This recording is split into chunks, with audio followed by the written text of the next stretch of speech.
if I'm doing that, I don't have to hold the screen. Yeah. I'm loading holding screens.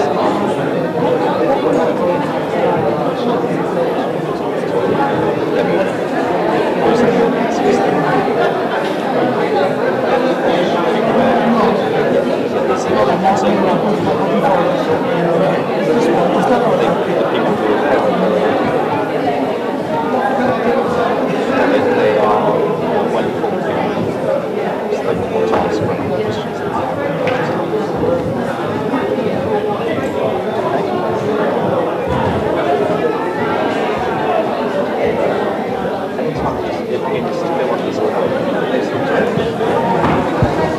Where's the presenter? Press it.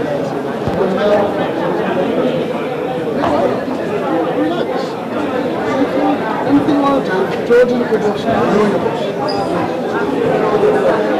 The worst we can do is switch off the light.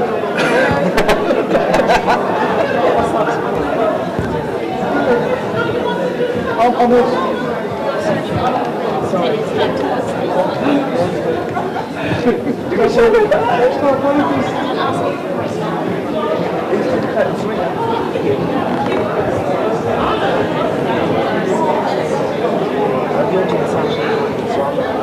I've done sound checks already. No, not at all, just talk. Remember to find it. Voice will carry on. The idea of the mic, where it is to talk.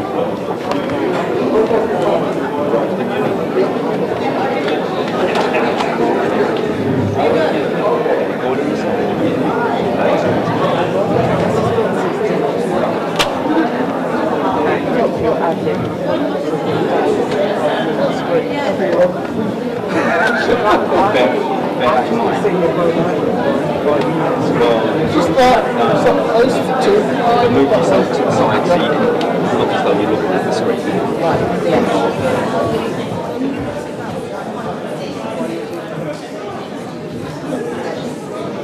you may be on the right.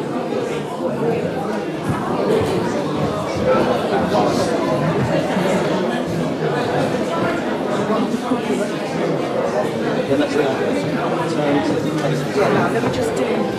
Oh, good. I thought these would be a little. Yes, I'm ready.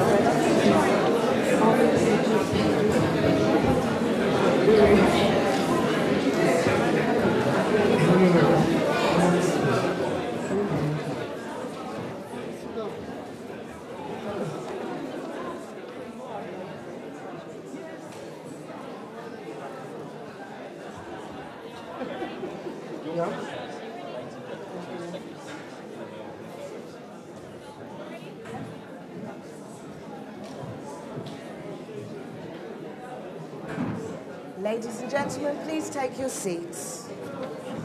Ladies and gentlemen, please take your seats. We're about to begin.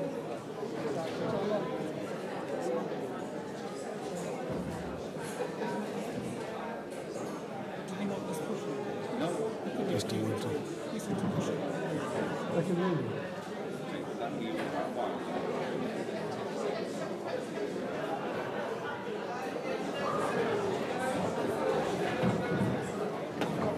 I don't know where you're going. How did you go away? In the barn now, George.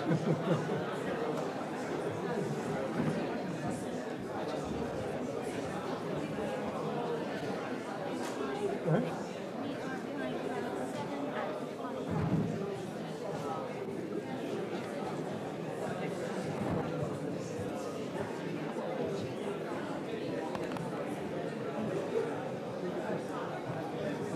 Come on, don't ignore this notion that you get very tough to do.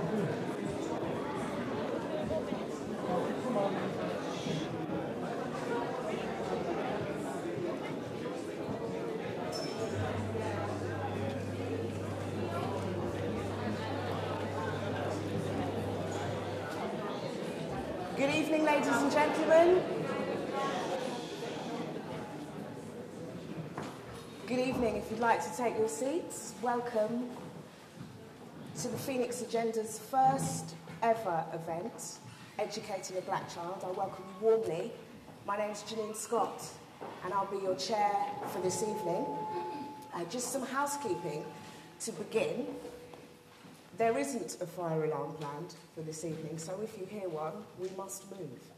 The fire exits can be found at the back, and if you follow the stairs down and out, our assembly point is just across the road by the house, just there. If you need toilets, the gentleman's toilet can be found through that door at the back, and ladies' facilities are just to my left, your right, by the stage. I should also let you know that there are members of the press, the local press here, and some pictures and flash photography may be taken for use in media and for other purposes. So, on your seats, hopefully, you will find a schedule for this evening that I'm just quickly going to run through. We're going to begin by chatting to our esteemed councillor, Councillor Cole, who's going to fill us in with a few details about what tonight is really about. And then it will be our great pleasure to introduce Dr. Keith Maycock, a senior lecturer at De Montfort University, who will be giving us a presentation about African heritage students and how they're doing in Leicester and in comparison with others in the country. Tonight wouldn't be right without the input of some young people, and so I'll be interviewing some guests tonight to give us their current insight into what Leicester's education system is like. There'll then be some live entertainment from James Jr., after which Sir Peter Soulsby, Leicester City's mayor, the mayor with the money, will be here to give his vision of education and to take your questions and comments. Of course, we will also be including some success stories, some adult, some senior success stories from our community, and asking them what made them a success. George will then join us again to outline the Phoenix Agenda, the way forward, and how we will go about tackling some of the issues that are going to be raised this evening. And finally, winners of Leicester's Got Talent 2011, Demolition, will be wrapping up tonight's events, and we'll also have some live music from Philip Herbert. This is an interactive occasion, an interactive event, so your questions, your comments are really going to make this a real big deal. So I ask you to take the opportunity to write down any questions or comments that you might want to include. So without further ado, ladies and gentlemen, can I introduce George Cole, a university academic, a magistrate, local councillor, and community member of General Note. Councillor Cole.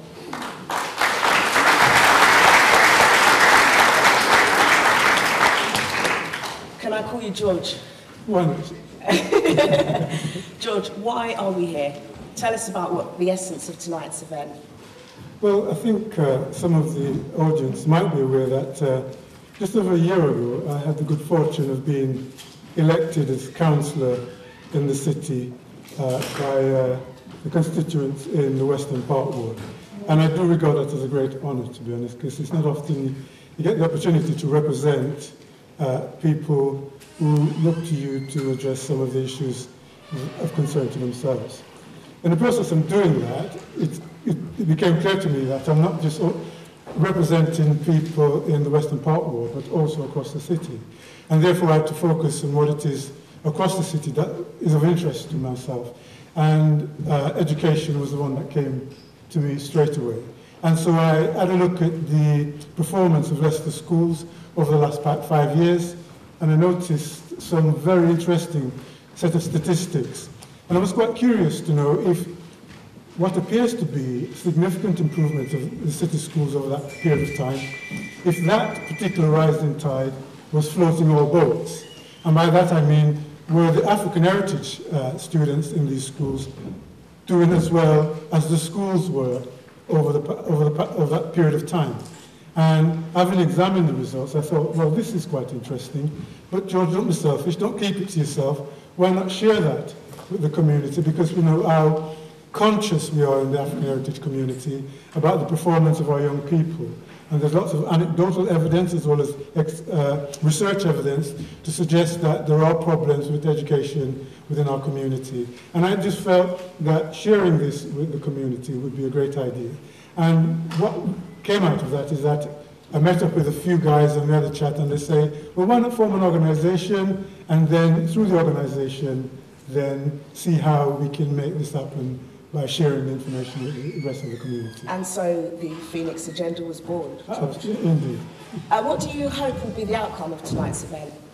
Well, I sincerely hope that the audience will share the same view that I took when I saw the results, and the excitement that I felt when I saw the performances of the African heritage students.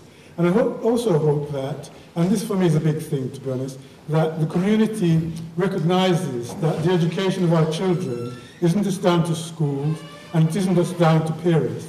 It is also about the community, and the community have a massive role to play in helping to educate our children.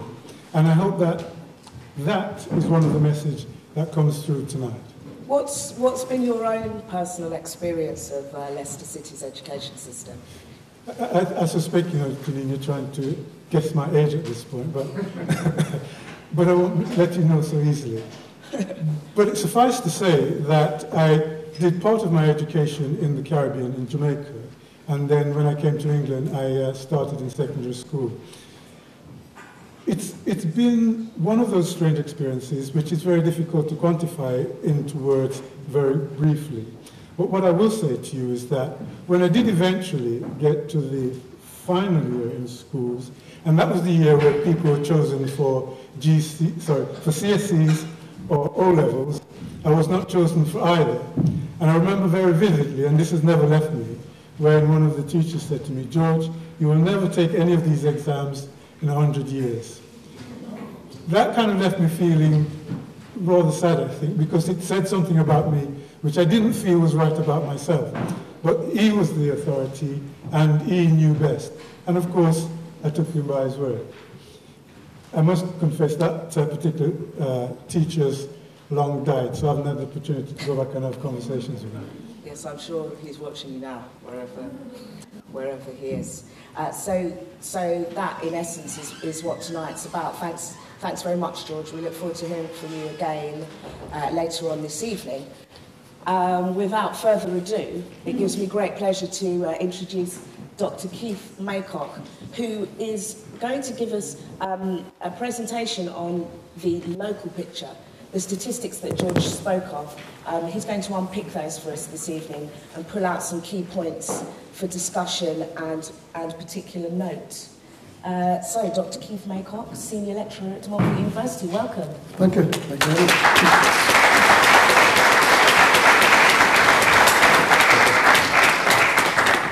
Right, I've got to ad-lib for a few minutes while we get the stage ready. I'm not very good at dancing or singing, but I'm good at pressing buttons. And I'll do that while they organise. We've got some hefty men. Is it coming up? I've turned it off.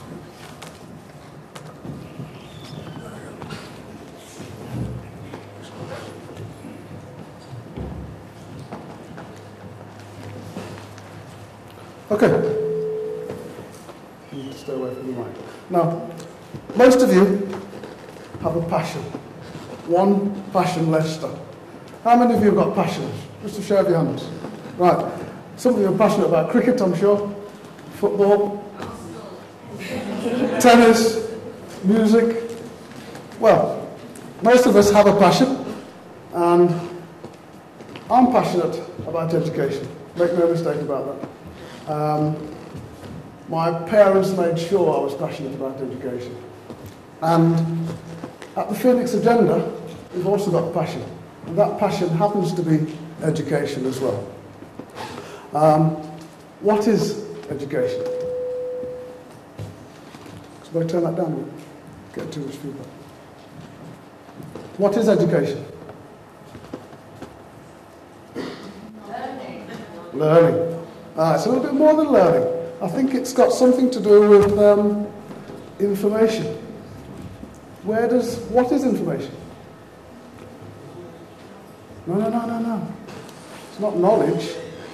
Information exists outside your head. It's only that when you get it inside your head it becomes knowledge. What's the relationship between information and knowledge? Come on, you students on the front row. What's the relationship between information and knowledge? That's right, you've got to internalize. How does it get in? Through the eyes and through the ears. Right, absolutely right. So, when we get this information, this knowledge on board, we've got to be wise in using it. One of the things we need to use it for is to better ourselves, and for the betterment of our families, and the betterment of our wider community. Okay, so associated with education, what I call the 3 L's.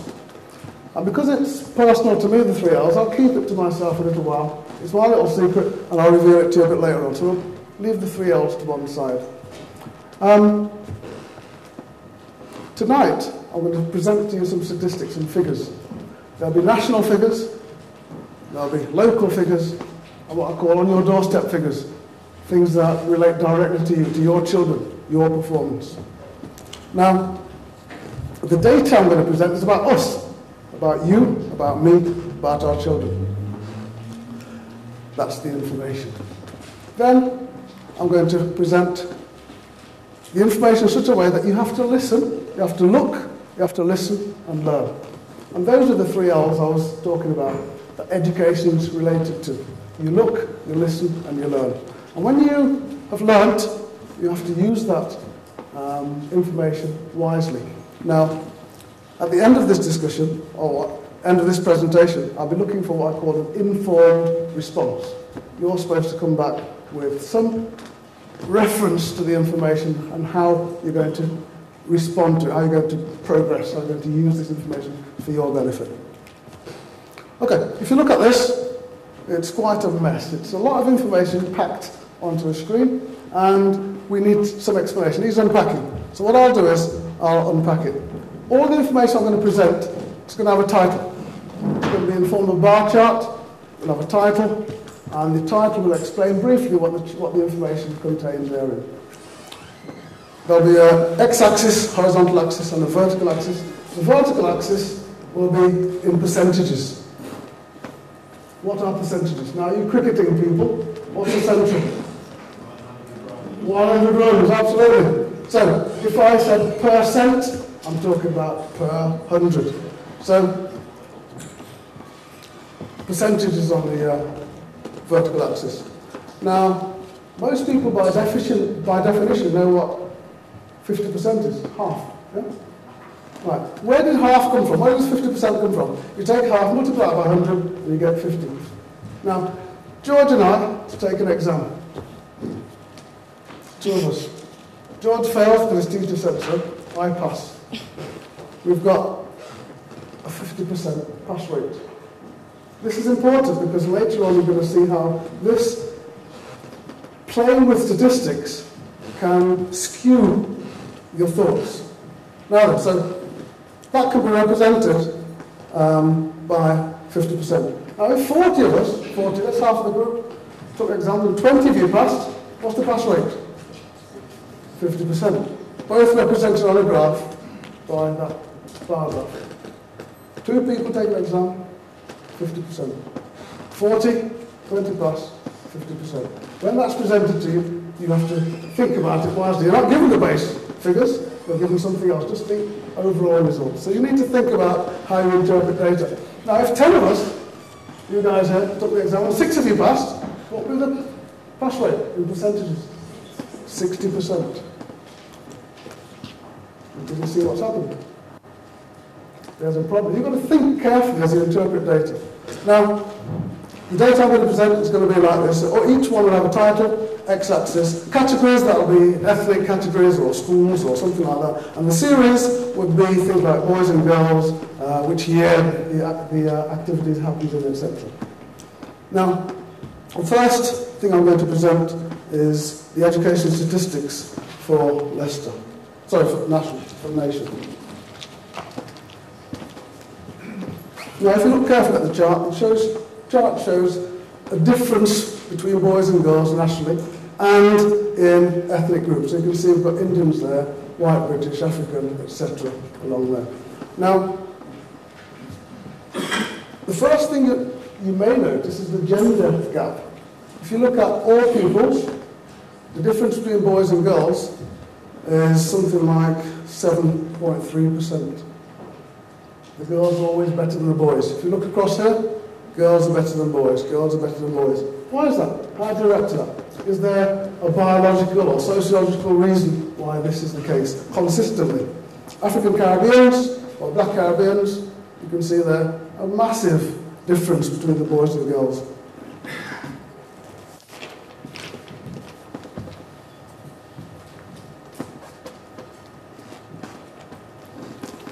Raw data. Raw data is sometimes difficult to unpack, but there we have major differences. If you look at the difference overall between Leicester and the rest of the nation, you see we're a little bit below, aren't we? I'll put this in chart form.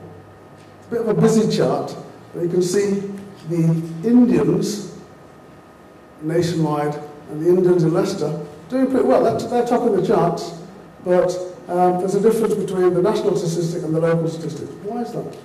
If you look at the Black Africans, clear difference between boys and girls in that community.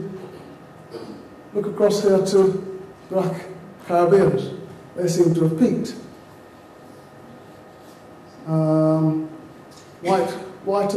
Mixed race, white, Black Caribbeans. Difference between boys and girls, massive, something like 25% difference. Why is that? Moving on. If you look at the previous table, you'll find things that we need to note. If you look at the Caribbeans, you've got they're higher than the average. If you look at the national average, we're higher than the national average for Caribbeans. If you look at the mixed Caribbeans, you see that difference there. The boys are down, the girls are up, but overall they're down in Leicester. Look at Black Africans. If you compare the national performance with the local performance, it's all down. Why is that?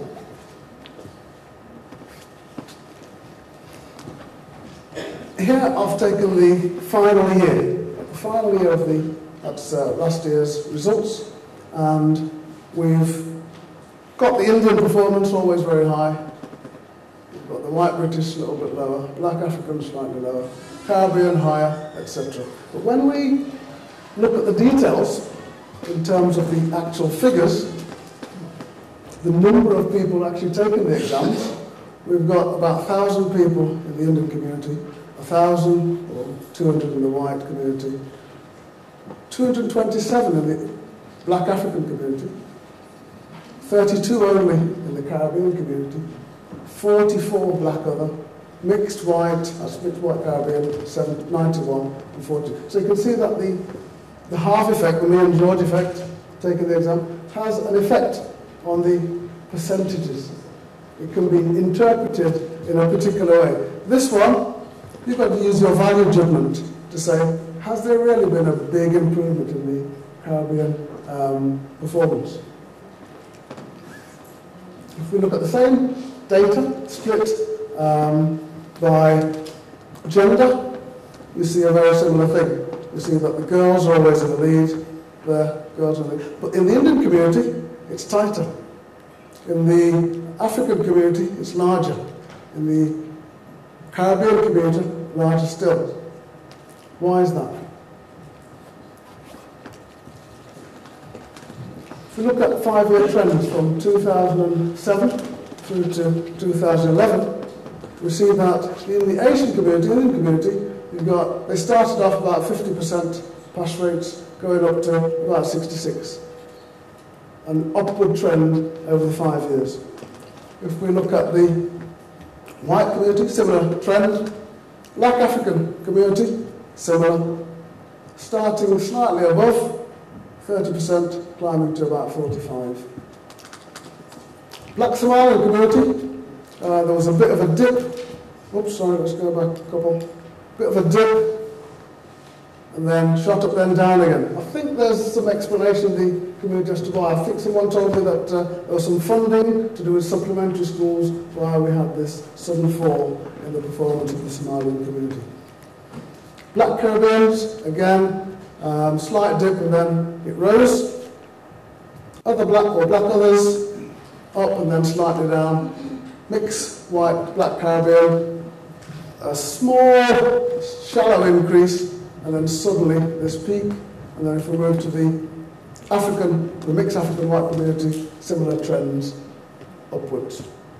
If we do the same trick as we did last time, look at the final year, and then look at the numbers taken the exam, you can see the skewing effect here, where you've got low numbers, high numbers. These are solid numbers.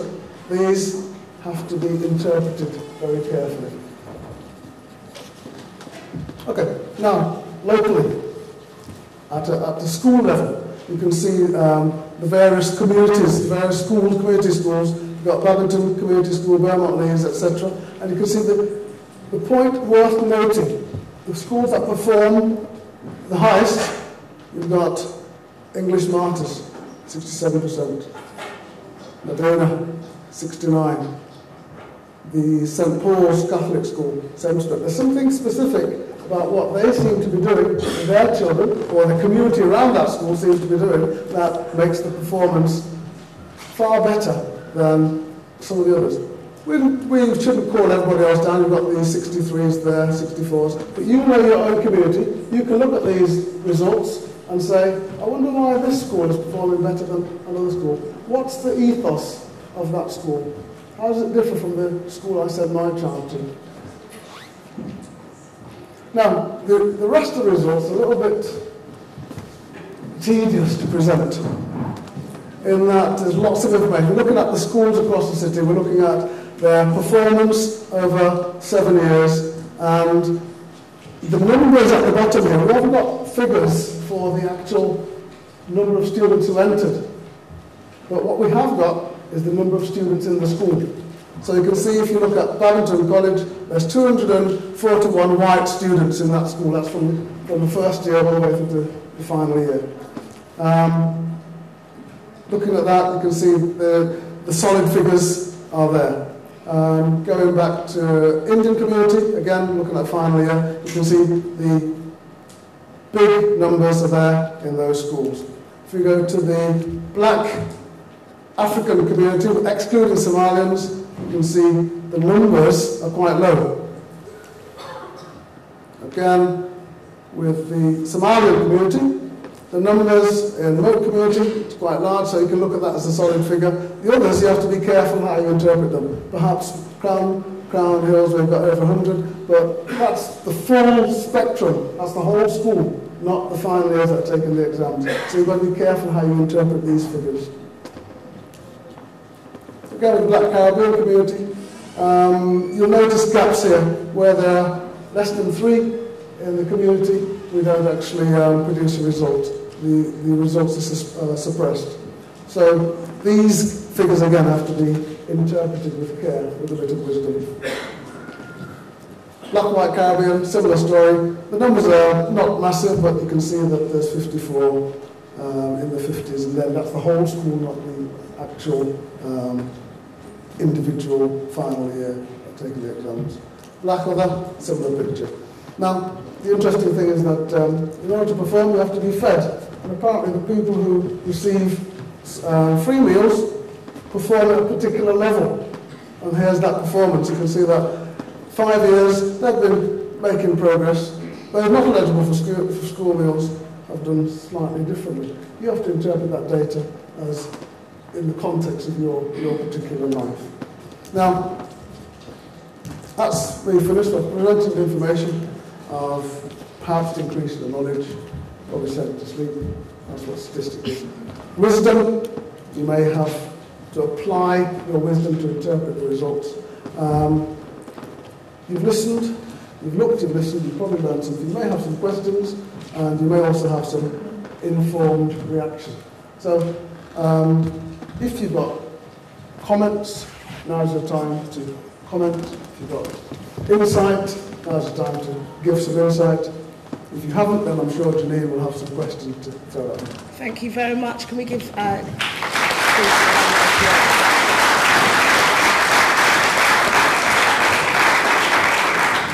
So, ladies and gentlemen, loads of information, lots and lots of information, very interesting information. Has anybody got an immediate reaction to what they've heard tonight? What are your reactions about what we've just heard? Is this old news? Is this new news? Have we got any questions? Sir, at the back there? Well, that is a lot of data, and it requires sitting down to digest, but most importantly, how we can use that wisdom to use it to deal with the problem, that affects the black communities. Now, how do we get that statistics? Because if you're going to approach anyone and say, look, I want to carry out an intervention on the, regarding the educational difficulties that black children have, they want that kind of statistics. So is there any way that we can obtain that? The Africa-Caribbean Citizens Forum can actually, if you don't mind passing it on to them, they can pass it on to all the people that may want to have it. Thank you very much. George, have you got a reaction to that? Well, I think he's simply expressed a view at this point, and perhaps I'll pick up on that later on. So. Yeah, gentleman at the back. Okay, two questions. The first one is, I would say from your presentation, the first part you included all black Africans. Yes. Then on the second part, you were separating Somalis. Yes. May I know why you separate Somalis? I think if we are to work with those figures, they disadvantage black Africans if you exclude Somalis. Then the second one is, you indicated that those children who are getting free meals at school are performing worse. So can we conclude that the food they are being given at school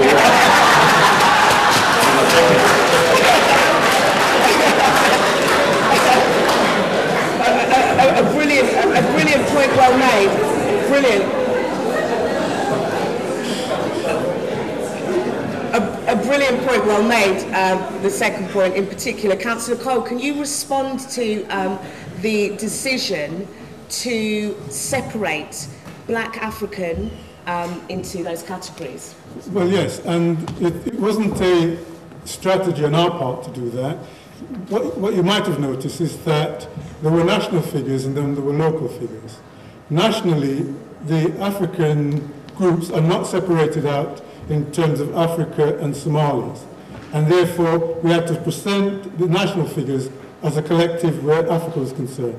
Locally, we have the good fortune that the local authority has decided that they will separate out the African figures as one set of figures and another set of figures for the Somali group. That's not to say that they're not all Africans, but there was a decision taken to do that.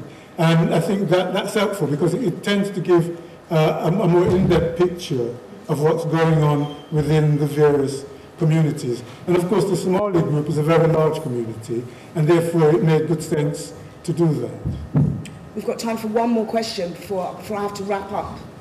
Yeah, my name is Abdishtar. I'm from Nasta, Somali community. Whatever happens, we are still African, but let me assure you that. And secondly, Councillor Cole said, it's because of the Somali statistically are significant to be separated from black African. But if you, okay, up and down. And second point, you highlighted about black African, and then you separated Somalia, and then ultimately the last part of the chart, it says other blacks. And I think what we have to recognize, and this is point of elaboration, is the data of Somali, even within that percentage you highlighted, is still, there are some of them are still in other black, because there is no a kind of a fall that sent to the school is clearly highlighting black Somali. Fortunately, the last few months that has been done, but it's just a point of elaboration really. Thank you. If I could just pass a kind of a general comment.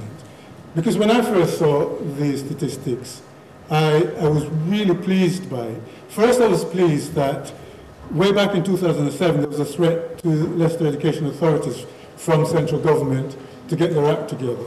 And the brilliant thing about it was that the Education Authority in the city of Leicester did get their act together. And as the figures showed, they then started on an upward incline. And what was quite interesting about that upward incline was that it carried everyone with them, the whites and the non-whites. And I think that is quite significant, and it's important to note that. And because it kind of sends a message to the observer. And the message is, something took place in the schools which caused the schools' results to improve. And the immediate question was, what was that? Now, clearly, I wasn't in these schools, and so I can't give you that answer. But I know with those that I consulted with at the council, one of the significant things that took place was that all of the schools realized that they were in this together, the position that they were in this together, and they were either going to sink together or they were going to rise together. And so they took on the challenge and put in a great deal of energy into all of the students, not some of the students, but all of the students. And what that tells me as an observer is that the argument that we had in the past, that the schools were ignoring black children, and as a consequence their results were low, is kind of has been proved here. Because when you put in the same amount of energy into the black students, and the white students, and the Asian students, all of the result floats with that rising tide. And so what we ought to do then here in Leicester, I believe, is to learn from that experience and therefore make the most of what we've learned from that experience and ensure that we continue putting in the energy into all of the students equally to maintain that upward growth. And I think that is a significant outcome from the statistics from my observation. And yes, in terms of Caribbean and other ethnic groups, the numbers might be small, but let's be real about this. The numbers could have been going downwards even though they were small. So there's a chink of light here, and what we need to do is use this chink of light as an inspiration to move forward, to inspire ourselves as parents, to inspire ourselves as community, to go out there and make sure that we do our level best to ensure that our children do get the best out of the current education system that is on offer. Eloquently put, Councillor Cole. And ladies and gentlemen, I have seen that you want to ask questions, and we will come to those. Can I just make one observation? We've only had comments from gentlemen, and there's a lady waiting at the back who would like to say something. I think she's given an opportunity. Okay. Just before she make her observation, we do have a very tight time scale to work to, so please help us with this one. Yeah, my name is Maureen Dover. I'm from the Triangle Girls Centre. I think another way of interpreting the figures, Councillor Cole, is that as we go on, less and less children are doing well. There's less numbers of children doing well in the schools, especially if you're Black Caribbean. I think the figures show that A to C, there's not many children actually taking their exams. So for us, there's large concerns.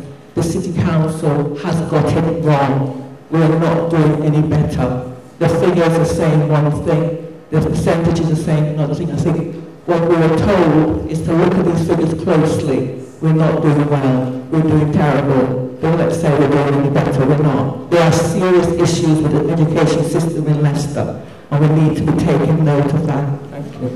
Thank you very much. Thank you very much. I promise I will come back to you Don't forget we have the esteemed Sir Peter Salisbury joining us, and at that point we'll fruiten up discussion again. Let's freshen things up by bringing some youth to the stage to give us their current insight into what life is like in Leicester schools and colleges, and actually some success stories. It gives me great pleasure to introduce Sojourner Hazelwood-Connell and Michael Gondo. Thanks, guys.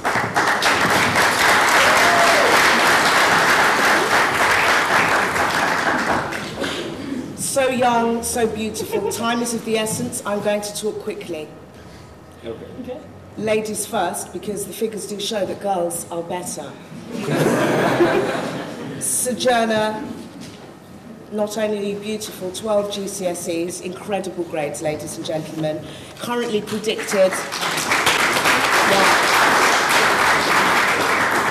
Currently predicted for straight A's at A-level, 3 A-levels in English Literature, RE and Art, and looking to be an actress.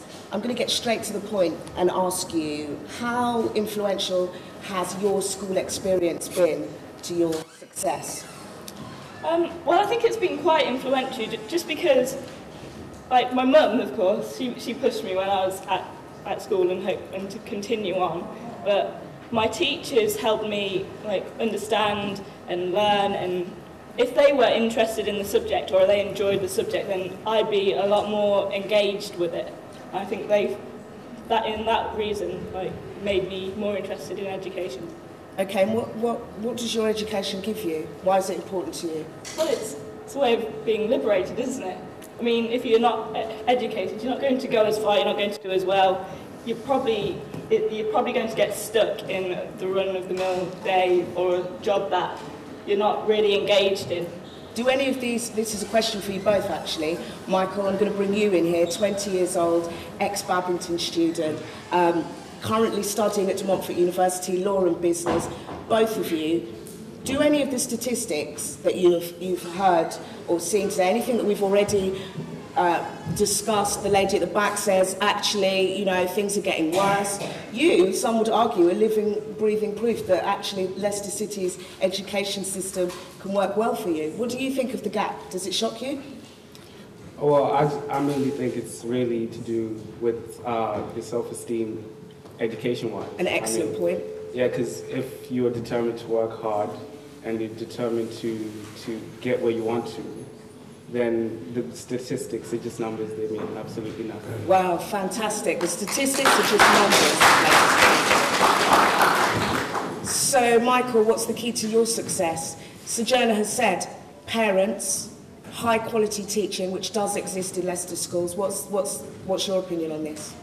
Mine would be family as well, just the support from my family. There it is again. And just the support that they gave me throughout my whole years at Babington, and up until now, the support that I still get, as well as from the teachers as well. At Babington, I remember just constant nagging. Constant nagging? Yeah. Got threatened with deportation if I failed my GCSEs. Harsh, but it worked, because again, a great set of results, 10 GCSEs above C grade. The evidence suggests, though, Michael, that young black men, like yourself, leave primary school, actually leave primary school ahead of the game, ahead of their counterparts, and but by year 10 are starting to drop out of the system. They're starting to, you know, at the very least, become mediocre. What stopped you from following that path, do you think? Just the constant nagging as well. The constant nagging. Yeah, it just comes back. I mean, from very young, I knew what I wanted to achieve in life. I knew that I wanted to go out there and do something with myself, something I could be proud of, and something my parents would be proud of, and my whole family would be proud of. So that's one of the things that just kept driving me on, just, you know, just to make something out of my life, just to make it better for the next generation as well. Heartwarming. Literally a lump in my throat. Sojourner, an intellectual, another intellectual, young intellectual, pride of your community. What's your message for the adults sat here? What can we do, what can we continue to do to raise the academic achievements of African heritage young people? I think it's just to keep pushing your kids, and just get involved in the community. Just find ways to involve yourself in the school, just in general community. I mean, my mum is a student governor at Regent College. Just try and become parent governors who can look at the schools, or just get involved in any other ways, just to find a way of like interacting. And always go to parents' evenings and things like that, because at my college, Regent College, they find it hard to get parents in, and then they find it hard to have that communication between home and school. So therefore the children get lost in the middle. So I'd say always push to find out what's going on in your children's lives at college. Fantastic advice, and actually it chimes very well with the Phoenix Agenda's aims, which George will fill you in on later, linking community, parents, school, young people all together. Can we give them a round of applause? Absolutely.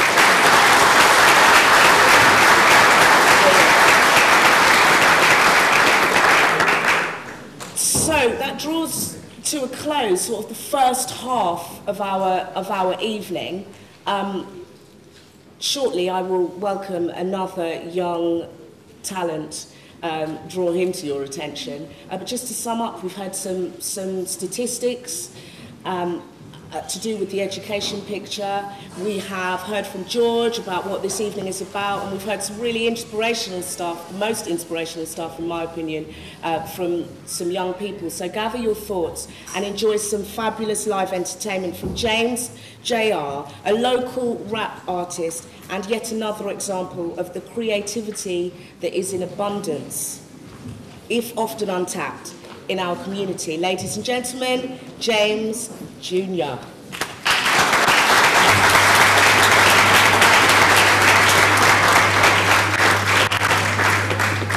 Good evening, everyone. I said good evening. My name is James Jr. and I'm here to perform 2 songs for you tonight, and I hope you enjoy them.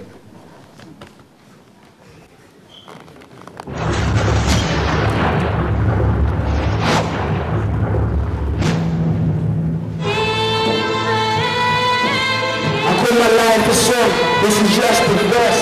Success is the key, I'm trying to be the best. I'm setting up my goals, but when we're at the end, I'm only after one thing, and that's the bread. So watch all my young peers sing your song. So watch all my young peers sing your song.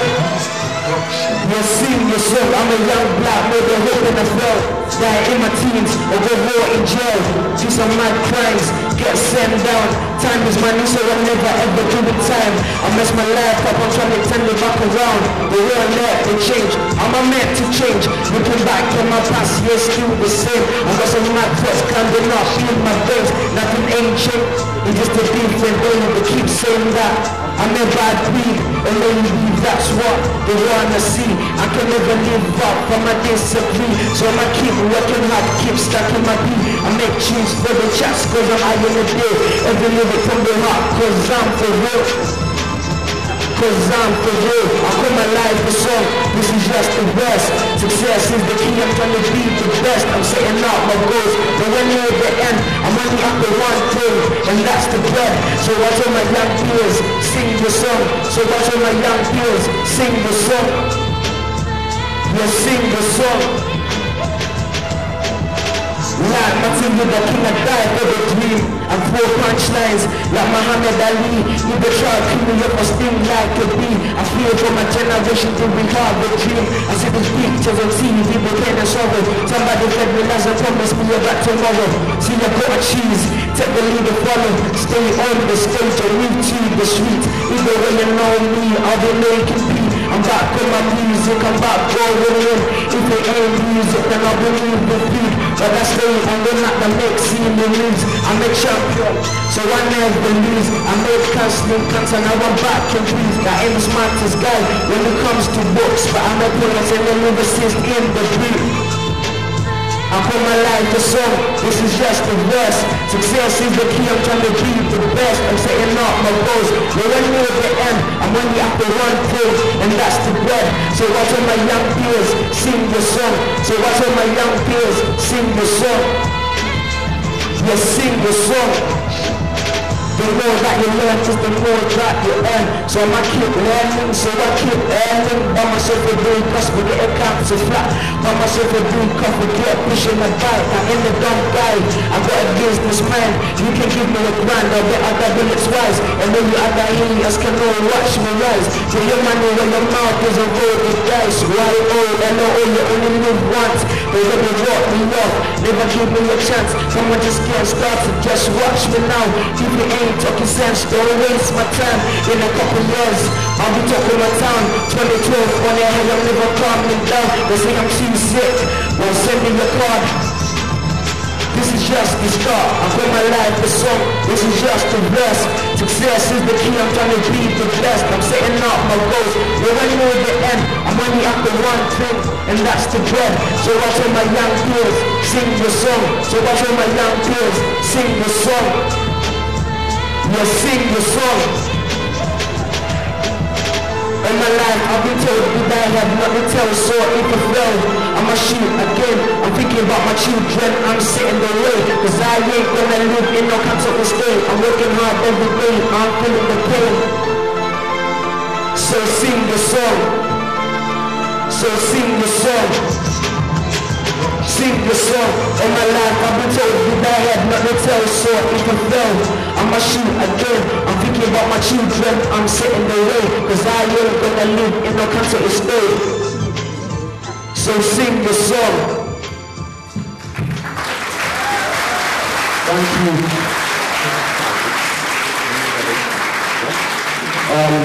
The second song I'm going to perform tonight is a charity song, and it's about cancer, and it's dedicated to all the victims of cancer, and a special dedication to my auntie.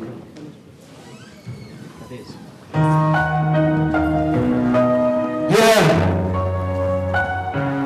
cancelling cancer, special dedication to my auntie.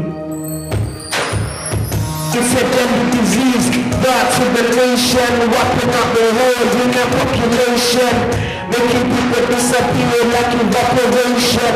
It's taking generation after generation, don't you know what it means? People die, making people say bye before they're ready. Cancer makes me wanna cry, cause it's taking plenty. Going worldwide, it touched so many, infected many lives, kids, mom, dads, and wives. How many more years shall we cry? So many loved ones have said bye.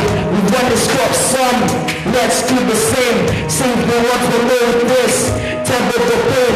Cancer's going crazy, to me it's so scary. I'm just praying God, don't let it get me. It's running free, on the killer's spree. We're cancelling cancer, cancel it together. We're cancelling cancer, cancel it forever. We're cancelling cancer, cancelling it now. Come join me, let's wipe it out. I'm getting fed up now, let's chase it out. I can't take it anymore, it's going out. Come together, let's wipe it out. I can't take it anymore, it's going out. Cancer's going crazy, to me it's so scary. I'm just praying God, don't let it get me. It's running free, on the killer's spree. It's taking more many lives, mom, kids, dad, and wives. How many more years shall we cry?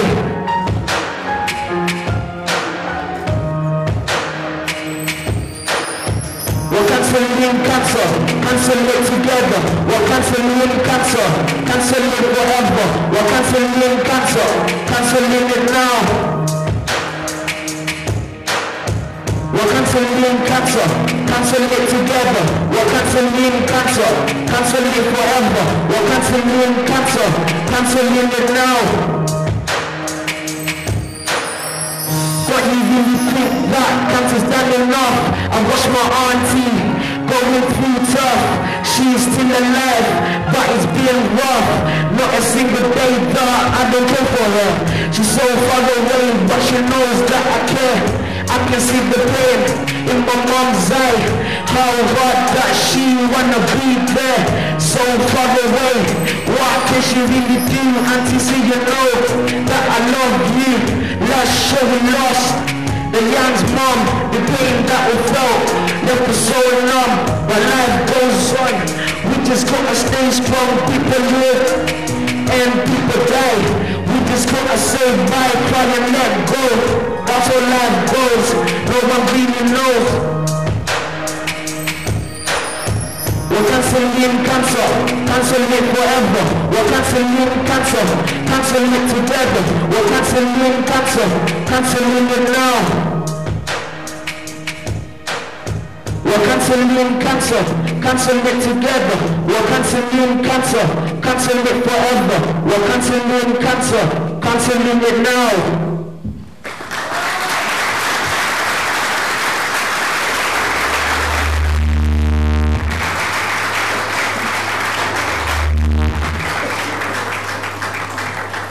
James Jr., ladies and gentlemen, could we give him a round of applause?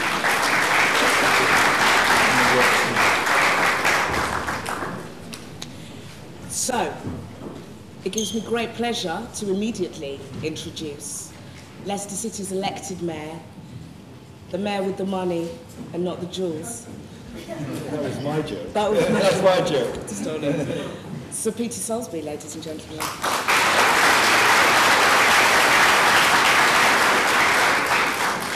So, a man in a position of authority and note, your involvement in Leicester's education system goes back a considerable way.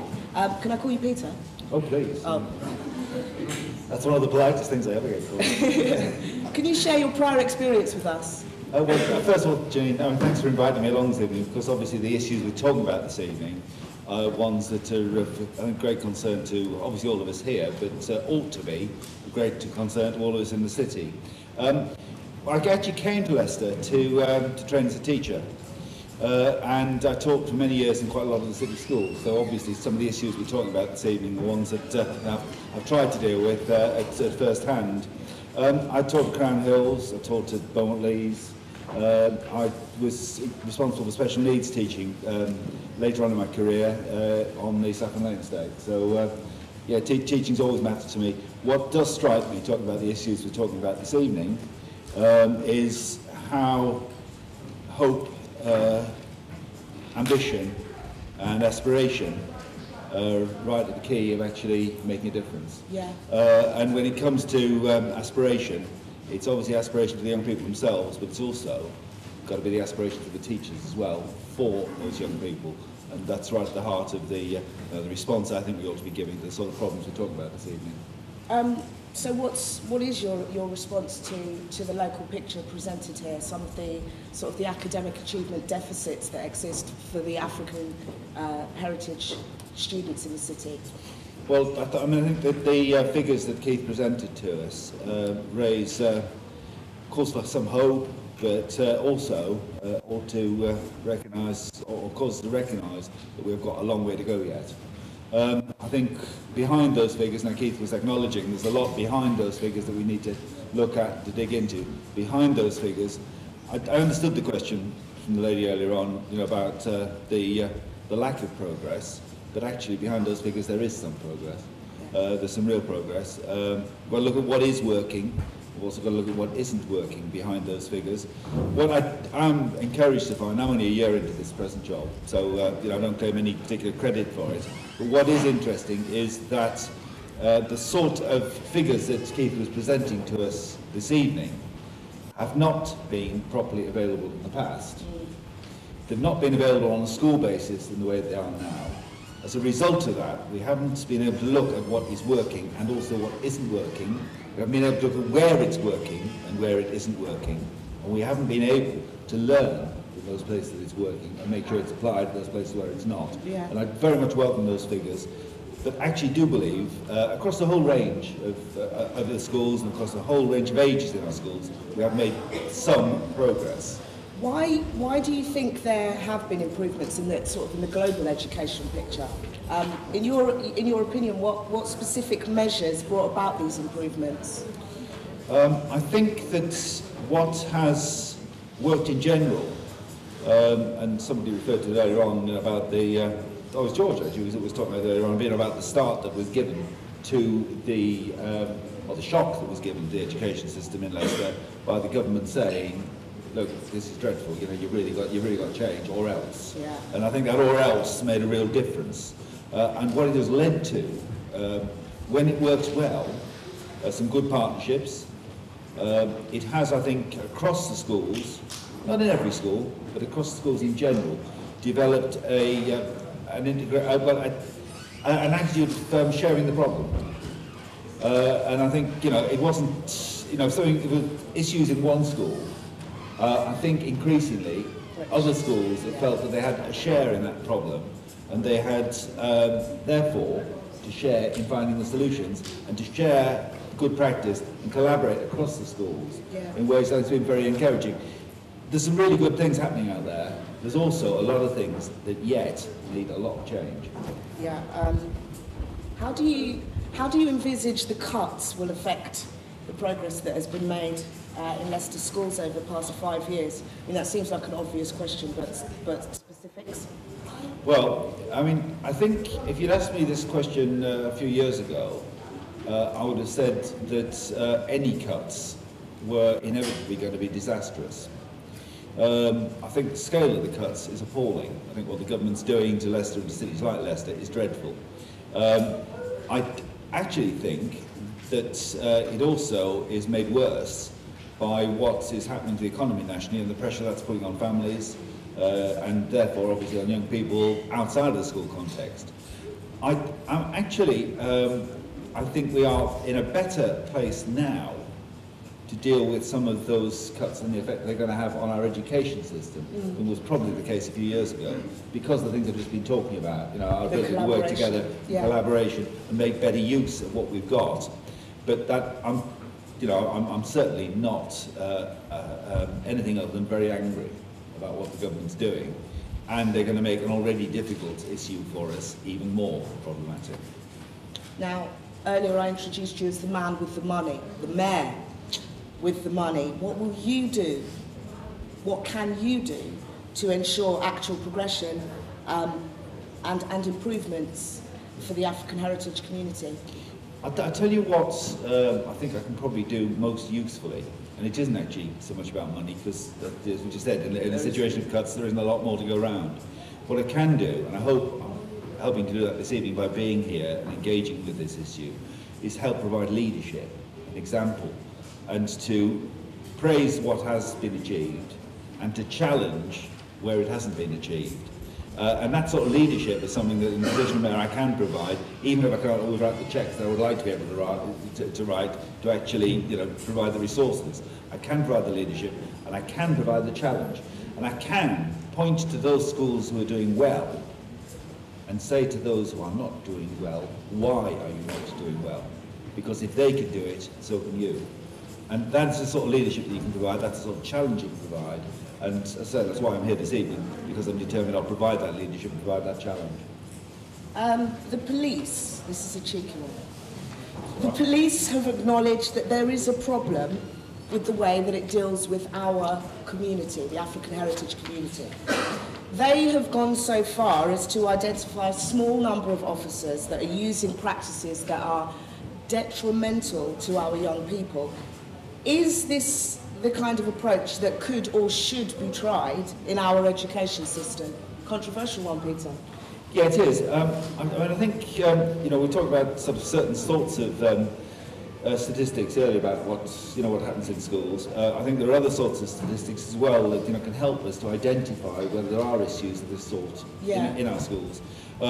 It's actually worth mentioning. Actually, one of the things that we didn't discuss with Keith's statistics is the level of exclusions of young people from schools. Can you give us a bit of an I'll insight? probably go off on that because actually they are generally much lower than they were, but it's still the case that young people, and I'm not 100% sure of this figure, but the last time I looked, I think it was the case that young people of African heritage are in general, I think, about twice as likely to get excluded as the rest of the community.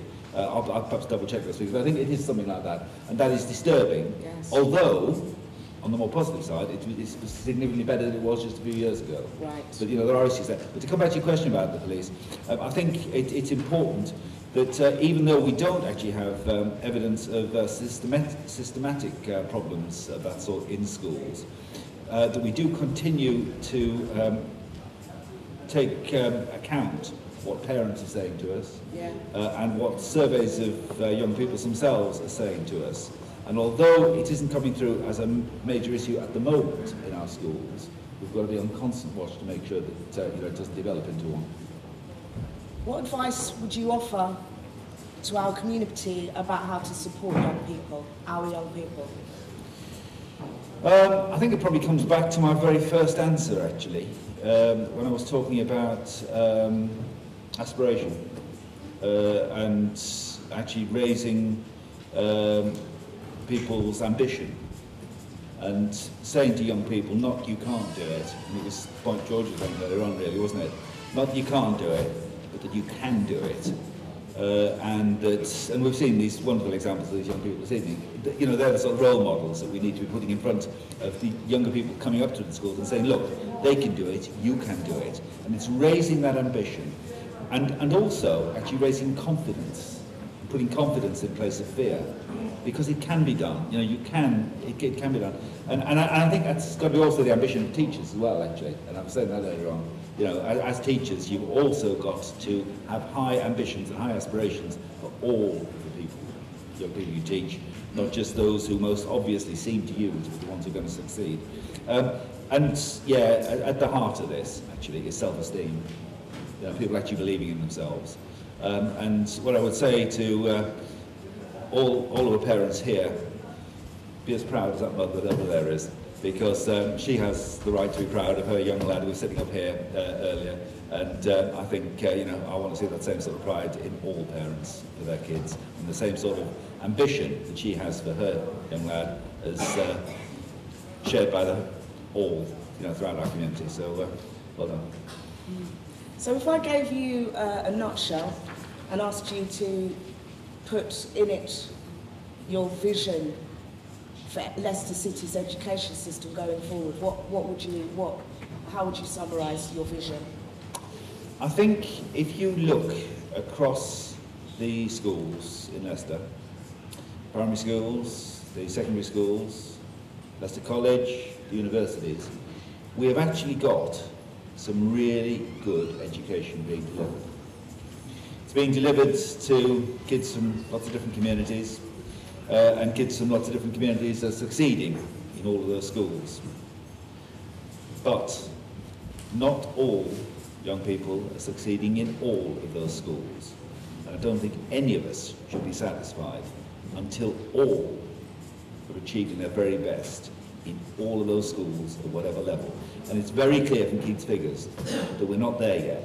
We have made some progress, but there's a long way to go. We've all got to maintain our commitment to make sure that that progress, albeit slow, but that progress is continued through, and that we continue to see it get better year by year, month by month, week by week.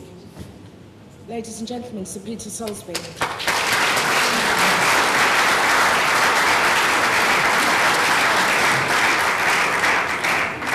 So they say that every day is a school day, and I'm learning as I go. As I chair this event, I will ensure that I am more fair with my questions. Girl, boy, girl, boy.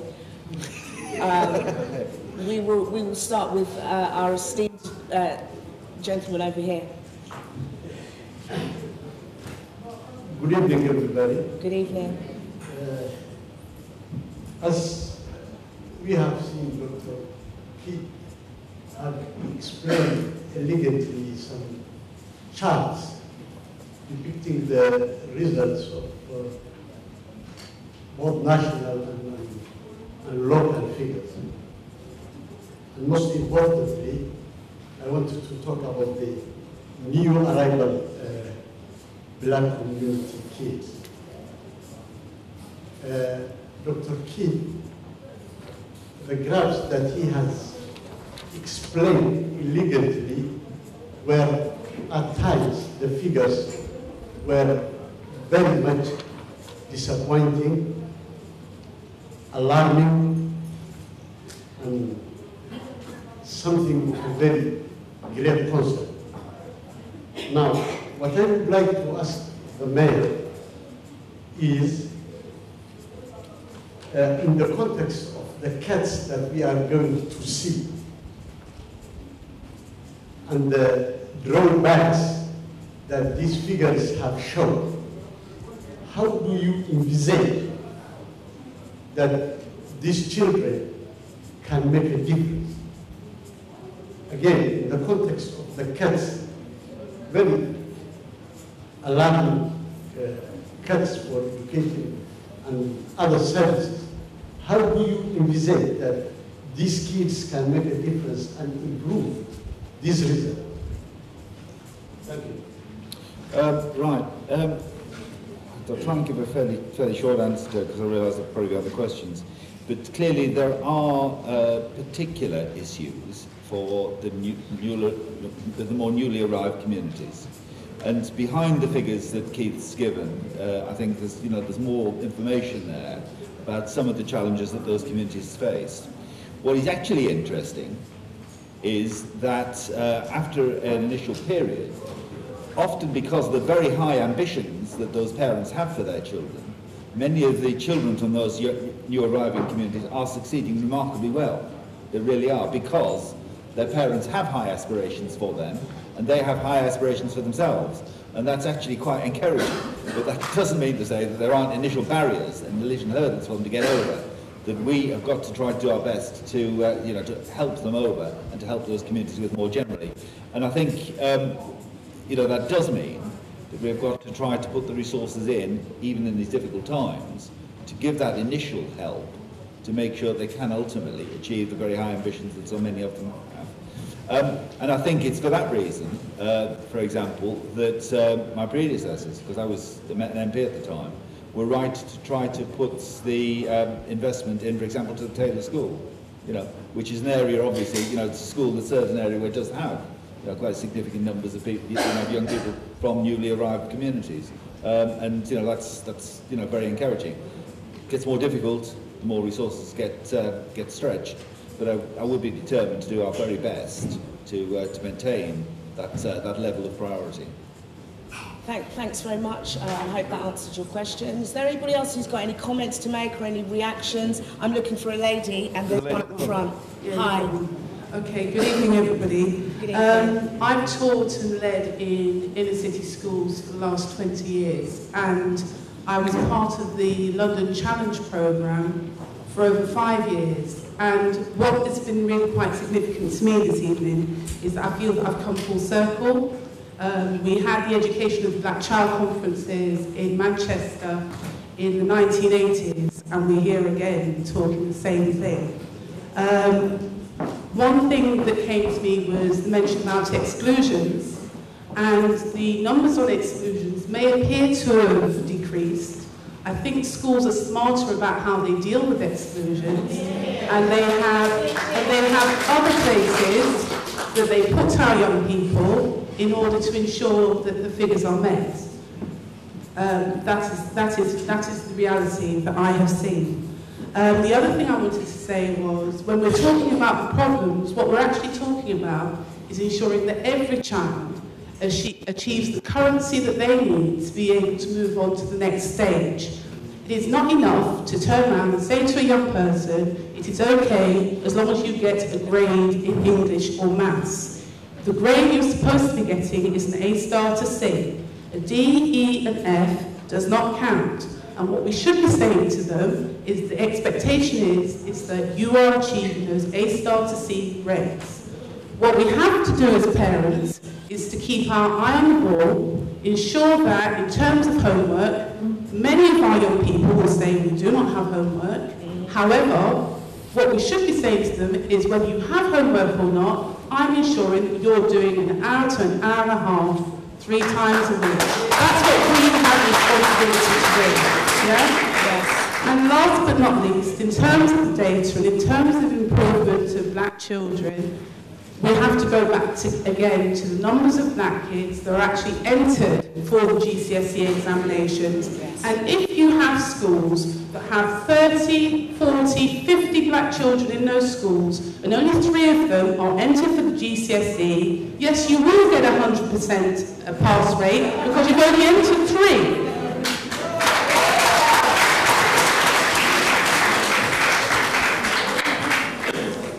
Some fantastic points well made, particularly as a teacher I corroborate the idea about the homework and they're lying, we do give it.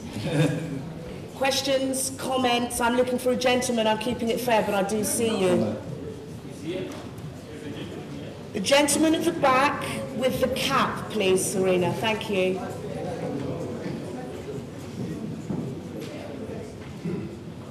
I'm addressing this question to Mr. Salisbury. And I already said, you know, we're here again. And this has been going on practically since the 60s. Now, in 1996, I think, round after that, a survey was carried out in Leicester, sponsored by yourselves, and I think the African Caribbean Support Group, and the Scarman Center. And in relation to education, the Scarman Center found that Caribbean people were very much concerned about the education they were having here. They made certain recommendations. In fact, this occurred, Mr. Salisbury, on your watch. You were then the leader of Leicester City Council. They made certain recommendations for you to put into effect. Yes, it did, because I Sorry, sir, can I ask you, you gave a date. Okay. When was that? At the It's beginning? about 96, 96, 97, between 96 and 97. And that's when the survey was If there are people here from the Afro-Caribbean Support Group, they were the prime movers of that survey. So they should be able to tell you whether the date is correct or not. So what's your question? You, Mr. Salisbury, you were the leader of Leicester City Council at the time. And you were involved in that survey. Now, do you know what the findings were? And if you know what the findings were and the recommendations were, what did you do to put those into place? Because we don't know. In fact, we have done nothing to do that. The reason why I'm saying this is that you are tonight telling us that you are going to do your best to ensure that our concerns are listened to. Yet when, in 1996, the same concerns existed, and you had the opportunity to ensure that it was addressed. You did nothing. Why we should we believe you tonight that you are going to do something about it? Thank you. Well, I mean, I heard the question, I heard the applause for the question, but the fact is that those of us who were around in 1996 will recall that at that time education was a county council function, had been for the best part of 25 years, and had been under that period under political control of a party other than my own. We did pick it up very shortly after that, and since then have struggled to repair the damage that they did.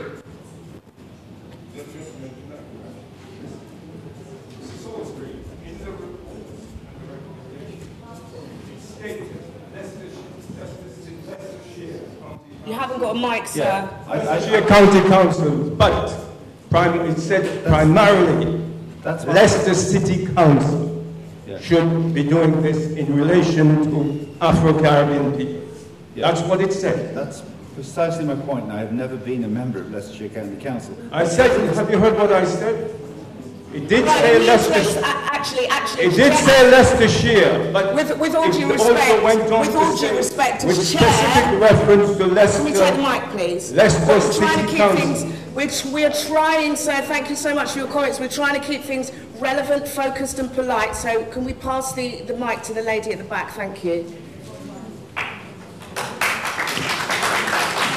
Hi. My question is in sort of two parts, really partly for the Mayor and partly for the audience. It's really about what is the underlying issue of why black children are failing. So you've provided lots of statistics and lots of data, which is really great. Yes. But what is that actually, what's the insight? What's that actually telling us? And what do we as parents have to do in order to act on whatever those actions are? I'm kind of hearing a general view that we're almost looking at the Mayor or Leicester City Council or somebody to save our children. Now, if we're already saying that there's institutional racism in the police force and all these other areas, why are we leaving our children in somebody else's hands to raise? I hear your point at the front, so I understand your concerns about only 3 kids potentially out of a population of 20 are being entered for GCSEs. But as a parent, my job is to make sure my child is in the room, sitting at the GCSEs with the rest of the kids. Now, if you're sitting, excuse me, get on my high horse, but if you're sitting there waiting for someone to save your child, dream on. It's not going to happen.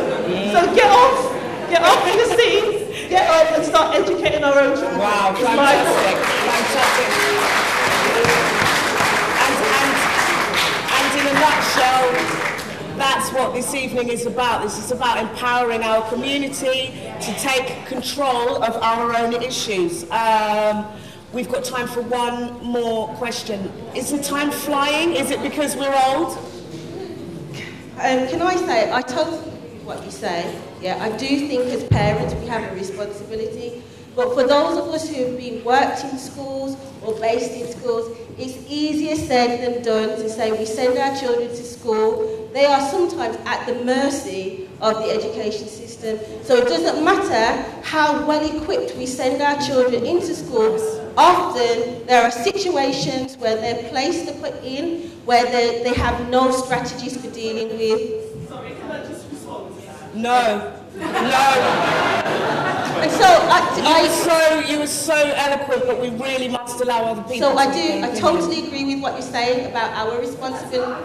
About parents, it's not, because the reality is we send our children to school to be educated, and often what is happening is a lot of other stuff going on in school which is nothing about educating our children. Thank you. There are many things going on which our children have no strategies for dealing with. Another excellent and valid point that I'm sure you've all got opinions about. Sir Peter. Well, I'm just going to say, I just want to go back to Keith's statistics, because I think they are a vital part of us understanding what the situation is. What the situation is across the city, what the situation is in particular schools. But just to respond to that question earlier on, behind all of this, I'm absolutely convinced, and there's a lot of literature about it, there's a lot of books written about, some of the issues we're talking about tonight. And one of the overwhelming themes that comes through those is about self-esteem and about aspiration and ambition. And that's aspiration and ambition for the young people themselves, for the parents and those who care about them, but also for those of us who are teachers as well.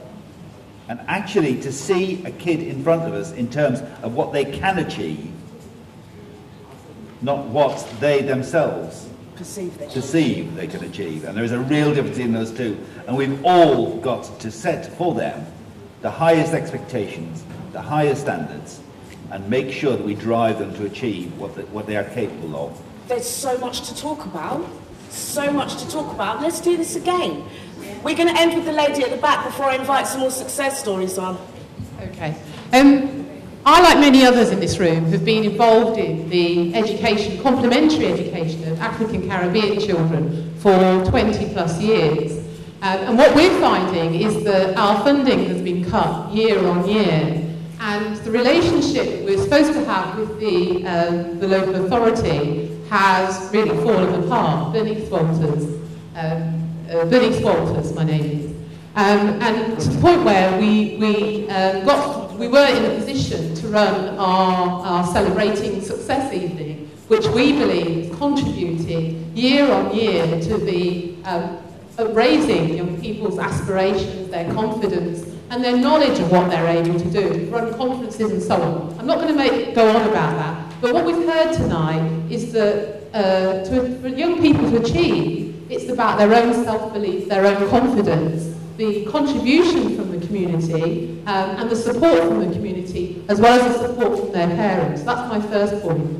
My second point is about that I am concerned, I'm increasingly concerned, because I'm not seeing more and more of our young people being in positions of power. I'm not seeing more young people come out who are doctors and dentists and who are in great jobs. What's happening is that people are coming out of university and unable to get jobs. Lawyers, they're trained in all kinds of professions and unable to secure funding. So what I'm looking at, I'm asking you as our mayor, who's involved in employment and stimulating employment in Leicester, what you're able to do about that. And they are my key points. I could go on, but I've been told to be quick. Thank you so much. Sir Peter,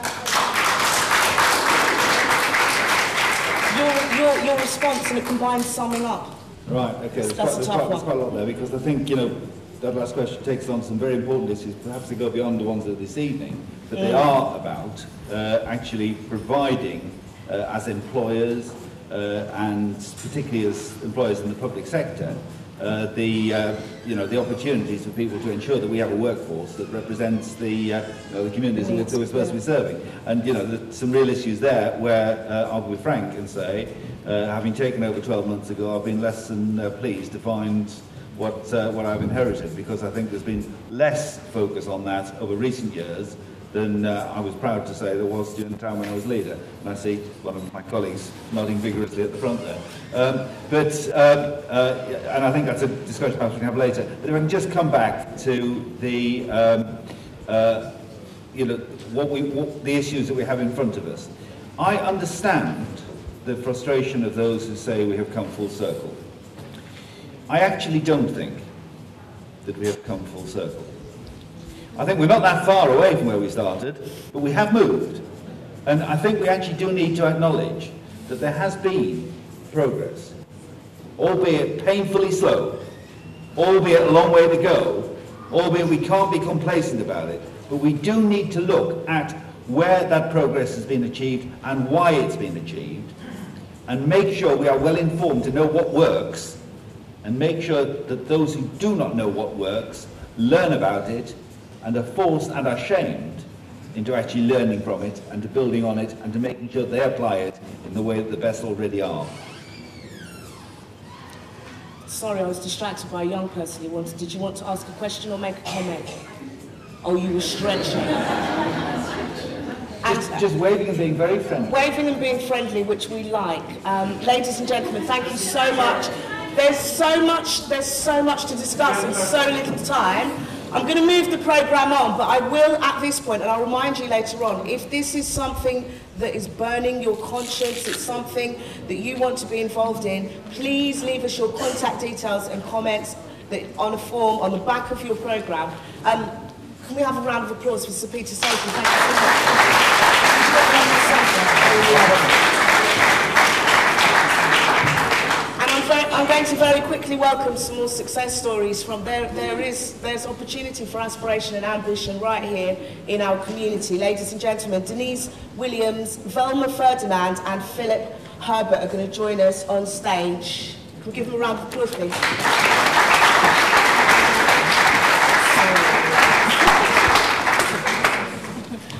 We're going to keep it brief. Denise, author, head teacher of a special school in Kettering, welcome. Velma Ferdinand, solicitor, running your own practice, I'm so impressed with that. And Philip Herbert, teacher and composer. Thank you so much for joining us. Denise, I'm going to start with you. Why are you successful? I'm going to go straight in there.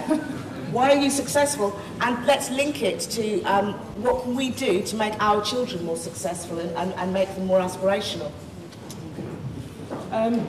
I grew up in a church, a majority black church, right, that was full of professionals. And from a very early age, having access to that meant that I was able to aspire because I could see that people had achieved and attained things that I wanted to attain and aspire to. Yes. And my family was very instrumental in kind of pushing me and supporting me and making sure that I was aspiring and being the very best I could be in whatever I could be.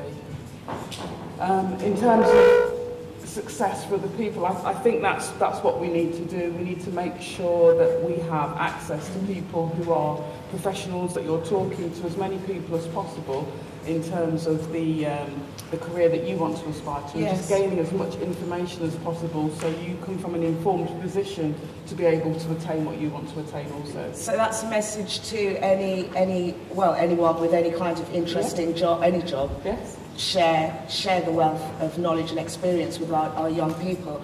Velma, what role did Leicester schools, and were you educated within Leicester City? I was born in Leicester. Born and bred, educated in Leicester. And what sort of experience did you have? My education experience was a good experience. At school, I went to a school where there weren't that many black children, but all of us, the black ones that were there, we all did well within the educational system. Right. Why? Was that a negative thing necessarily, just having a few black people in your school, or were the other white kids or other ethnic minorities there aspirational? Was that a whole school thing, or was it just? It was an aspirational school. Yes. And I think we weren't actually treated any differently to the other children in the school. It was the sort of school that had all the successes of the girls were marked. Right. And you aspired to be a success. Philip, composer, musician.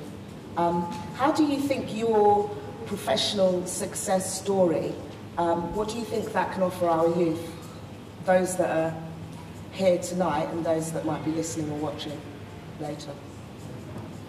I think it's about being prepared to have a vision, and with that vision you've got to be resourceful, you've got to reach out to people. I think sitting in this room we have lots of resources, and if you're willing to sit down and talk to people, you can learn things from people. And at whatever stage you are in life, whatever stage you're kind of reaching in life, there's still an opportunity to learn something. It's about being willing to learn and take on a challenge and being open to new ideas. Yeah, fantastic. What do you highlight as being the most significant influences on your career so far?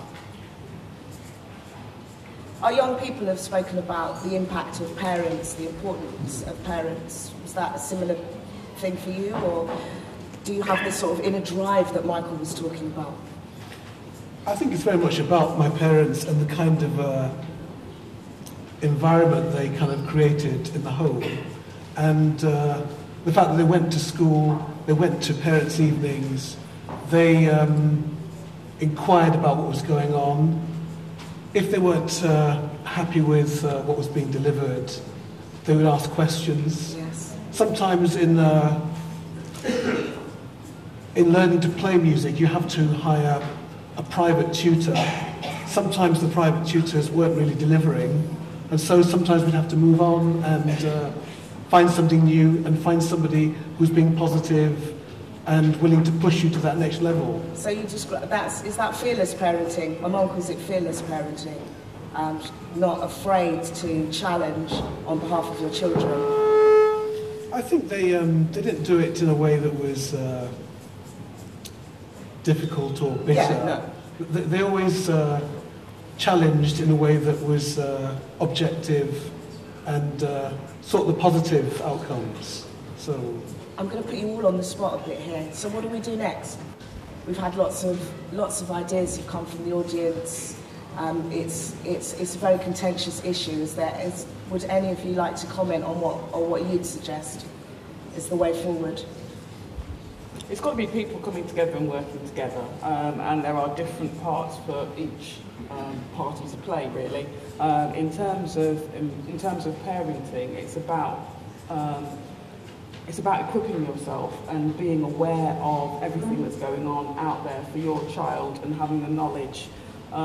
For pupils that do well in school, you will find, we very often call them Land Rover mums, don't we, who drive their kids to school. And anything that they don't know about, they Google it, you know? Yes. They're out there, they're looking for the information, they're getting the past papers, they're having conversations with teachers, they are arming themselves with the information, equipping themselves. And that's what we all need to do in order to be able to better support our children across the board. Is there anything that you'd add? Yes, it's about giving your children confidence. If you've got a confident child, that child will go far in life. 100%. Yes. Thank you so much. I'm going to welcome Councillor Cole to the stage. She's going to fill us in now about the Phoenix agenda and how we're going to... Do you have to dash off? I was going to give him a seat. No, he doesn't need a seat. I'll take polite. George, thank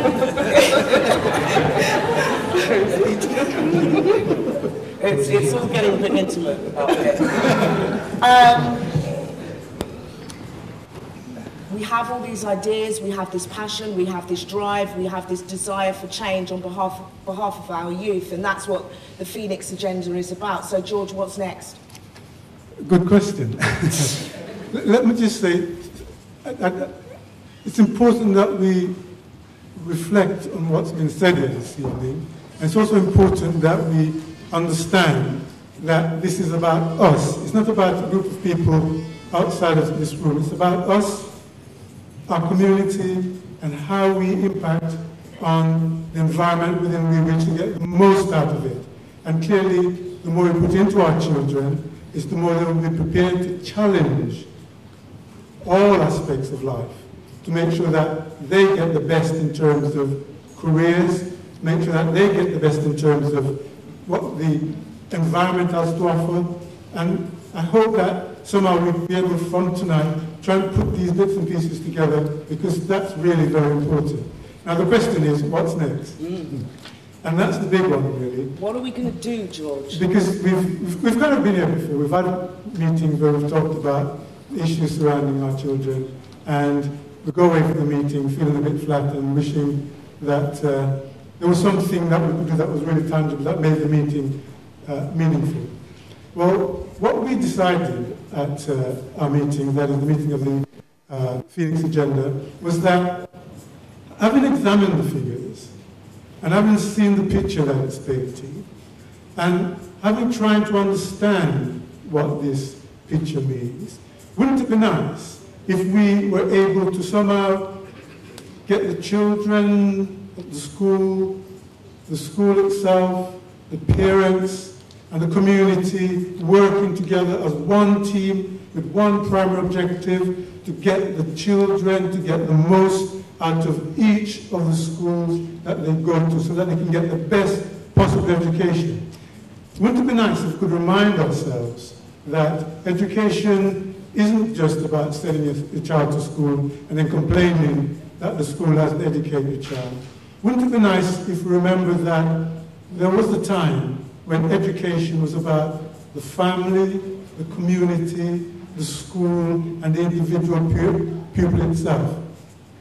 And so what we've decided to do is we've produced a document which gives us a broad picture of what's happening nationally and internationally in terms of the outcome for African heritage children in our schools. One of the significant features that came out of that was that often a lot of our children leave primary school and enter secondary school ahead of their contemporaries. Not behind or equal, but ahead of their contemporaries. And somewhere on the journey through secondary school, they fall very much behind their contemporaries. So the question is why? And we then said, if we could set up a pilot project to monitor the performance of these children on entering secondary school, then journeying through secondary school, and see what happened to them at the far end. As a consequence of that, we have said that that's the way to go. So this meeting isn't the end of it. We plan to work with a secondary school in Leicester, where we are going to set up a pilot project where, as I said, we will be working with the schools, the pupil, the teachers at the school, the parents, and the community to see how we can prevent this sudden dropping off of students on the way through secondary school. Now, at this stage, I'm not going to say which school it is, but we have a school in mind, and we've started the conversation. We have a strategic plan in place, and the great thing about it is that the Leicester Education Authority is behind this idea because they also see the significance that with the school improvement of the 5 years, if we, the community, can go hand in hand with the schools and recognize that we have a role to play in this, then it must be a good thing for the schools and for the children. And at the end of the day, that's what matters. And I strongly believe, and I also say to you, that it is the vision of the TPA and the belief of the TPA that the greatest gift that we can give any child, the greatest gift we can give any child is a solid education. That is absolutely the greatest gift. And therefore, we're going to commit ourselves over the next 5 years to see if we can answer some of those really crucial questions. And we're looking to you to help and support us in our endeavor to do that. And I really do mean your help and your support. Because without you, it's not going to happen. It's an holistic approach involving the student, the school, the parents, and the community. Thank you very much, George. Can you give this young person a question? You just said, before that, and everyone said, obviously, I'm in my late 20s. My mom came here, she was in school, and certain things, nothing's changed. I'm not sending my son to school. He's 1.5, I refuse to send him to school. Like what this lady said, I'd rather homeschool him. I'd love to send him to a black school that's got his interests at heart. There is no, you keep saying, you're going to do a pilot, we're going to do this, but can't we take matters into our own hand and start something? If I could move to America and send my son to an all-school black school, I would. But at the moment, I can't afford to do that. We need to take our own kids' lives. I'm now a parent, and I have to make sure my son's educated in a way that he can grow up to be not just a doctor and all these things that you're saying, because I've seen that if there's a black doctor and a white doctor, the person would rather go to the white man than the black doctor. We do not support ourselves in this community. We do not support each other. I think your next step should be looking at all the teachers that are around and getting a school started. Because I would love to do it myself. And as soon as I finish my education and doing it, I will do that. And if there's people that want to support that, then that's good. Can I just say in response to that, and please don't miss the point the young lady made. It's about taking control of our own education. Yes. It's about taking matters in our own hands and recognizing that we can't just leave it to the school to do it. We have a role to play. We have a community, as a community, must get in there, put our shoulders to the wheel, and help the schools where we can, help our children at home where we must do. The word was confidence. Instill confidence in our children. Yes, a black school would be nice, and there's no reason why we, the Phoenix Agenda, has to lead the way with a black school. Why don't you go and start a black school? Why don't anyone else here start a black school? It is about us taking control of the situation and moving it forward without a shadow of a doubt. Ladies and gentlemen, there'll be time, I'm sure, for discussion afterwards. I'm going to, before I invite Demolition on to dance for us, they're excellent. Before I do that, I'd like to quickly sum up. We've heard so many ideas. The idea of, I think they're technically called free schools. A black-run school, I think, is a fantastic idea. I absolutely support that. We've acknowledged here that there is a huge role that parents play in asking questions, sometimes difficult questions, knocking on doors, making sure their children have a work ethic. We've spoken about the quality of education. We've spoken about what the statistics say. There's been so much information tonight. I'd like to thank you all for your input, and can we say thanks to our guests on the stage as well?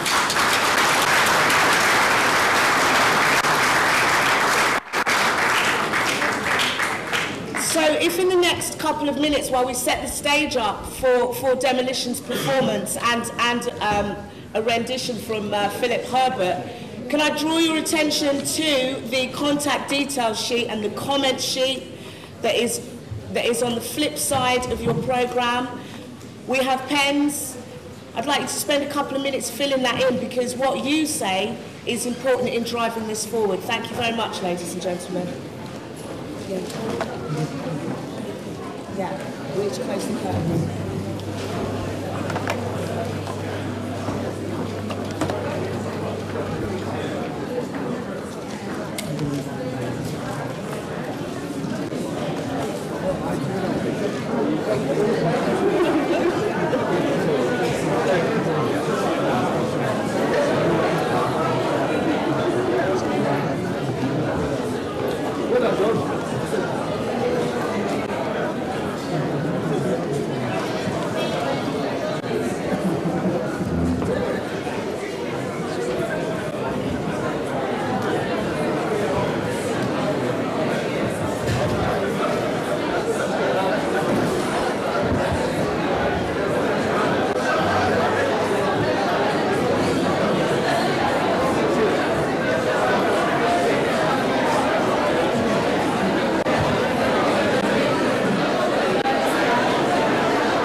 Ladies and gentlemen, if you can take your seats.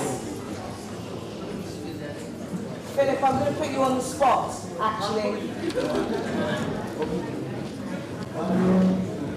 We've already met Philip tonight.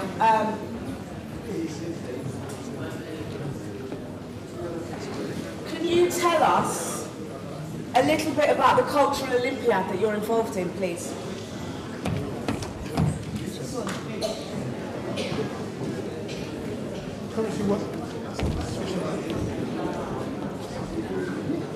Good evening. I'm currently working on a project called Ballare to Dance. Ballare is a Latin word that just means to dance, and it's about celebrating internationalism. And the idea is a concert that takes people around the world through music, and we're going to travel to certain countries. So the first stop is Spain with a piece of music, and we get some flamenco. We go to Mexico, then to Cuba. Then I've written 2 new pieces of music. One is a suite for solo steel pan and strings. And in that I explore some Caribbean dances, you know, Brookings Party, quadrille, zouk, all of those kind of traditional dances that we seem to have forgotten. And then we move on to an Indian piece inspired by the Olympic Games called Mantra for an Athlete. And then we finish with some tangos from Argentina. And this concert is performed by some of the best musicians that we can find. Soloists from London Symphony Orchestras. We have a solo steel pan soloist that plays for Ebony Steel Band. He's worked with Courtney Pine, Billy Ocean, and people like that. In fact, all the musicians reflect the international peoples that we will see coming into Britain during this time of the Olympic Games. And the concert happens on the 6th of October in the People's Centre and various other venues. And if you'd like to buy tickets, they're available from me tonight. Or you can go online to www.philipherbert.org and buy tickets online. So we do hope that you'll come along and enjoy. Thank you, Philip.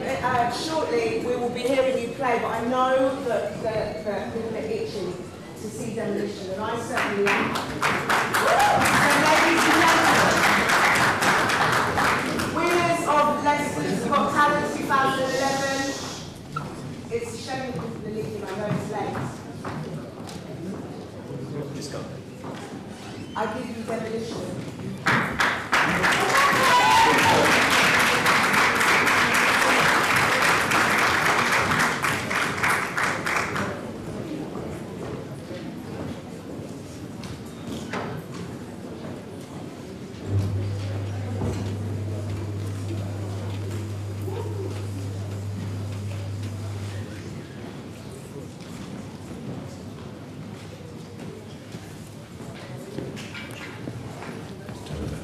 The forces of Earth Realm are facing the greatest challenge. A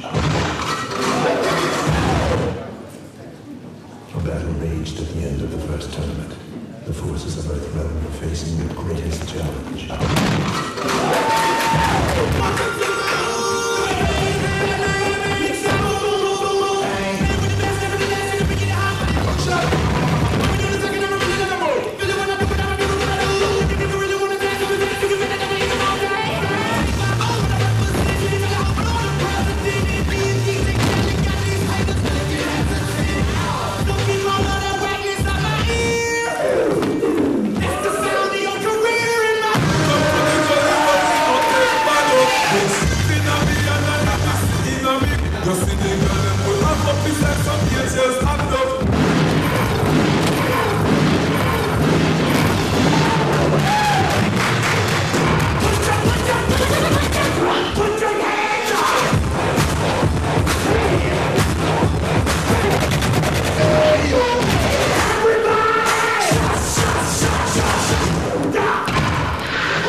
Satisfaction.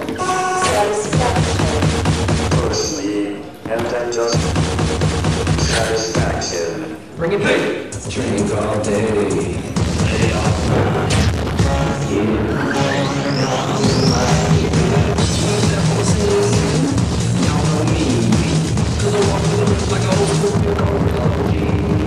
I'm rocking bangs. I'm in the scene. I got a Red Bull and vodka. Push me, and then just hurt me till I can get my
What a fabulous, sorry.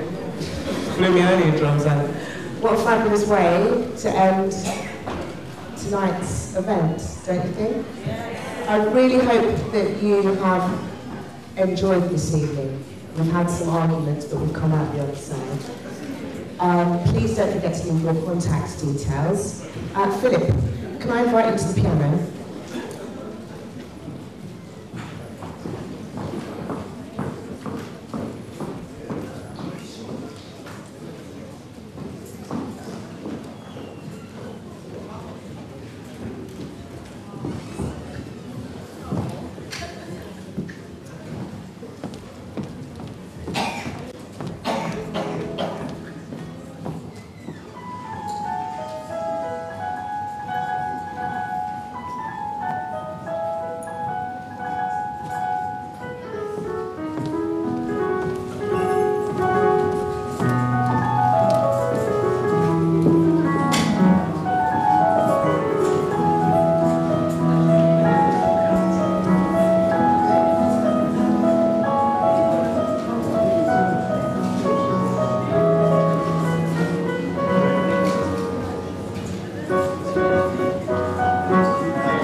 it's time.